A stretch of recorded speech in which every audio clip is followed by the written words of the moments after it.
پیارے حضور السلام علیکم ورحمۃ اللہ۔ وعلیکم السلام۔ مصباح الدین ہے، درجہ ثانی کا طالب علم ہوں۔ حضور میرا سوال یہ ہے کہ میرے کچھ غیر از جماعت رشتہ دار ہیں، جب بھی میں ان سے احمدیت کے متعلق کوئی بات کرنا چاہتا ہوں تو وہ منہ پھیر لیتے ہیں۔ اس سلسلے میں مجھے کیا کرنا چاہیے؟ منہ پھیر لیتے ہیں تو پھر یہ تو ان کی بدقسمتی ہے بیچارے کہ وہ حق کو سننا نہیں چاہتے۔ ان کے لیے دعا کریں ہیں اور دعا کر کے کہیں کہ احمدیت کی باتیں ان سے نہ کیا کرو، ان سے صرف اسلام کی باتیں کیا کرو، ٹھیک ہے؟ ان کو احمدیت کی تبلیغ نہ کرو۔ ایک تو ان کے لیے دعا کرو کہ اللہ تعالیٰ ان کے دلوں کو نرم کرے، دوسرے ان سے کہو تو مسلمان تو ہو نا، چلو آپ حضرت صلی اللہ علیہ وسلم کی سیرت پہ باتیں کر رہے ہیں، صحابہ کی سیرت اور ان کے اسوے پہ باتیں کریں ہیں، قرآن کریم کی جو حکم ہے ان کے اوپر بات کرتے ہیں۔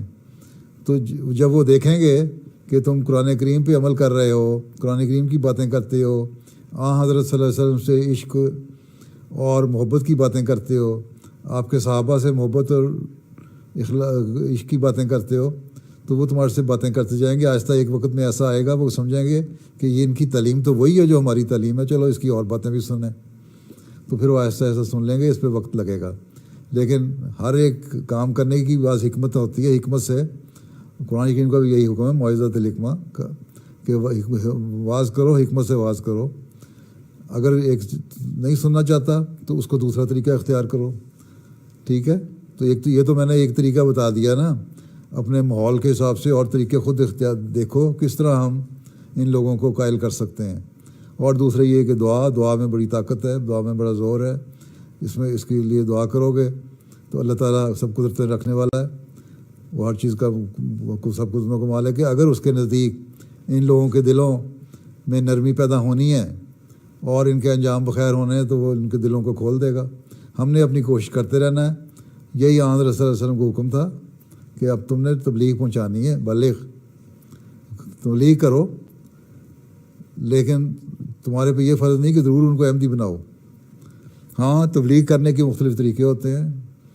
حضرت صلی اللہ علیہ وسلم نے جو صلح حدیبیہ سے پہلے جب وہ گئے تھے، اس بار یہاں تک بھی راضی ہو گئے تھے اس شرط پہ کہ ٹھیک ہے ہم مکے والوں کو تبلیغ نہیں کریں گے، لیکن ارد گرد والوں کو ہم تبلیغ کرتے ہیں، وہاں تم لوگ چھیڑ چھاڑ نہیں کرو گے ہمارے سے۔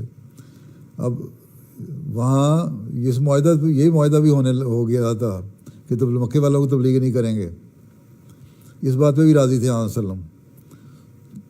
سب سے بڑے مبلغ تو صلی اللہ علیہ وسلم ہے نا، تو آپ نے، اور مکے والے آپ کے رشتہ دار بھی تھے، اس کے باوجود آپ نے اس معاہدے پہ قائم ہونے لگے تھے، پہ راضی تھے اس بات پہ بھی کہ ٹھیک ہے تمہیں نہیں ہم تبلیغ کرتے، لیکن باقی جو علاقہ پڑا ہے وہاں ہم جب تبلیغ کریں گے تم لوگ ہمارے سے چھیڑ چھاڑ نہیں کرو گے۔